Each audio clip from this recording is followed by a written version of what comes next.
Salut, ici Catherine et David de Destination Aventure. Aujourd'hui, on s'en va faire la Chilkoot Pass Trail, qui est une randonnée de 53 km qui commence en Alaska à Skagway et termine en Colombie-Britannique. C'est pas un sentier aller-retour, c'est aller seulement. Puis du point où on termine, il y a un train qui passe puis qui ramène jusqu'à Skagway.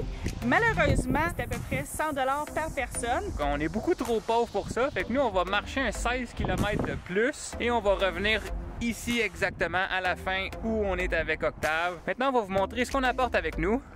Ici, on a nos 2 sleeping bags. Ça, c'est tout le linge que j'apporte. Notre nourriture, on en a pour 5 jours. Gamelle avec le brûleur à l'intérieur, la bonbonne avec l'essence, 3 litres d'eau, le linge de Catherine, trousse de premiers soins, déodorant, tente, matelas de sol, les piquets de la tente, nos 2 passeports parce qu'on va traverser une frontière et poivre à ours à utiliser en cas d'urgence. Tout ce qu'on apporte avec nous. Une fois pacté, ça ressemble à ça. Donc on a un sac de 25 litres que Catherine va porter. Il y a un sac de 44 que je vais porter. On barre les portes, on ferme le toit, puis on s'en va faire du pouce. We're from Montreal. How long have you been waiting? Like 8 minutes. Okay, perfect.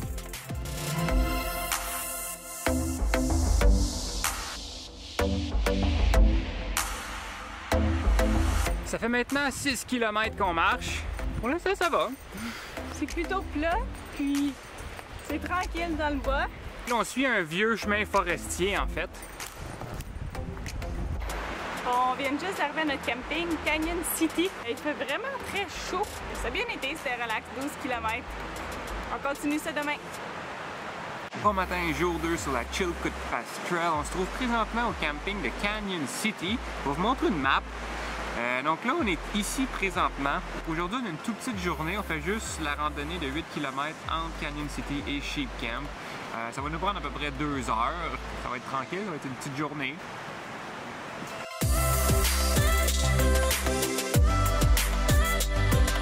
Le jour 2, c'est assez tranquille. Il y a des moustiques! On arrive! Sheep Camp.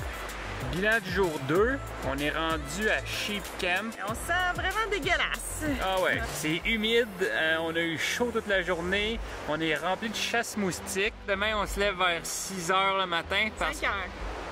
5 heures.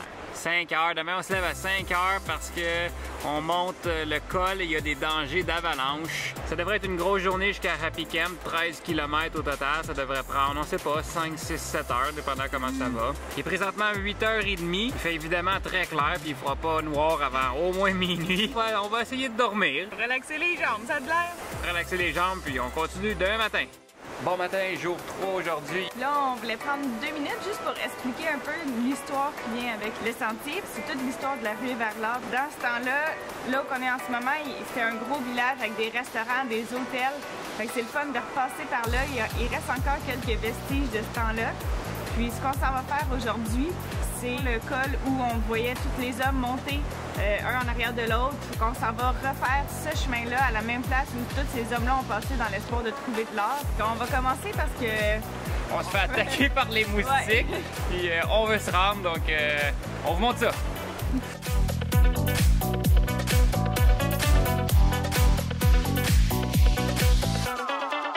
On est rendu à 4 km de fait. Les bas sont bien mouillés, le dos aussi. On arrive des nuages. On sait pas trop dans quoi on se lance, mais c'est ça qui est ça. On va aller voir. On rentre dans la neige. On rentre dans la neige. Tiens, juste à rappeler qu'on est au mois de juillet. On s'en va dans la neige. Là, on est dans la montée abrupte. Pas beaucoup de visibilité. On fait juste suivre les poteaux qui nous indiquent notre chemin. Le paysage est beau, par exemple. Tu niaises? On est rendu au sommet. Abri de secours. Donc, on est arrivé au sommet. C'est l'heure de préparer le dîner.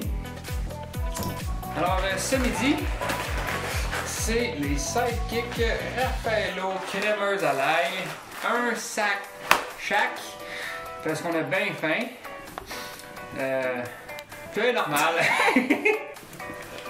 Ça a l'air un peu extrême, mais C'est comme ça qu'on fait que notre nourriture.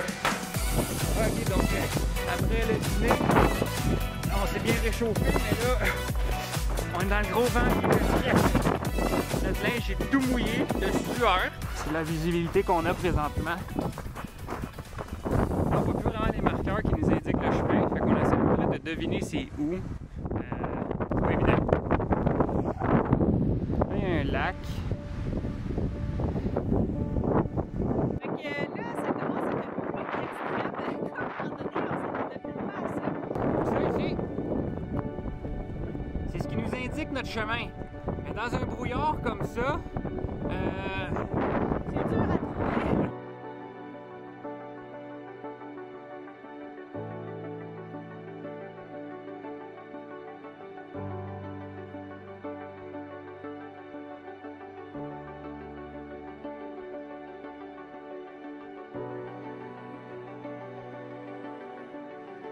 donc là, le beau temps est arrivé. Le sentier, on se rend compte que c'est super beau ce qu'on est en train de faire. Des lacs alpins. J'ai vraiment la paix. On est finalement arrivé à Happy Camp. Méchante journée. C'est juste 13 km, mais quand même, c'est bien diversifié avec. C'est de l'aventure. Début du jour 4, aujourd'hui, c'est notre grosse journée. 20 km de marche qu'on a à faire jusqu'à Bennett, qui est la fin de la piste officielle. Pour l'instant, le moral est bon. On estime que ça devrait prendre à peu près 6 à 8 heures, dépendamment de notre vitesse puis de nos pieds, comment ils vont. On est motivé, on est prêt. Ouais, on est motivé. On est motivé. Oui, on est motivé. Ouais, on est motivé. OK, go!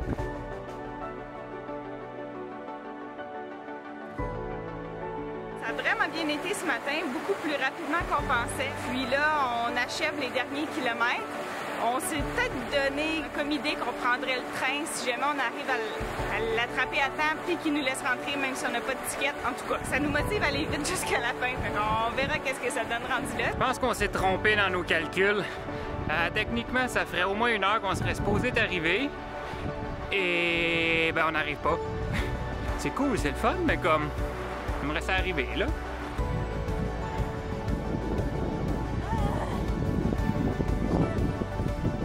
Wouh! 6 heures de marche. On est finalement arrivé à Bennett.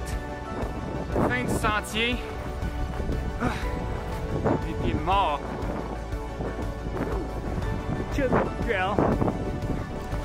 Le train devant nous, là, on va essayer d'aller le prendre.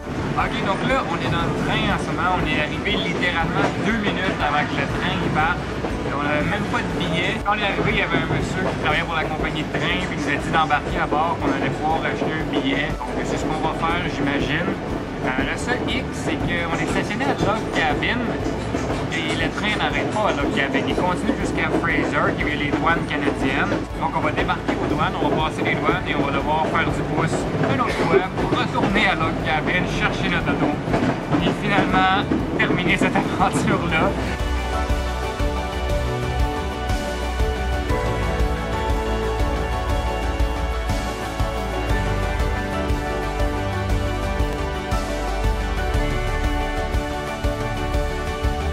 On est officiellement dans le Canada.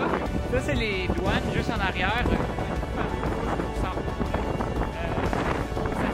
Thank you!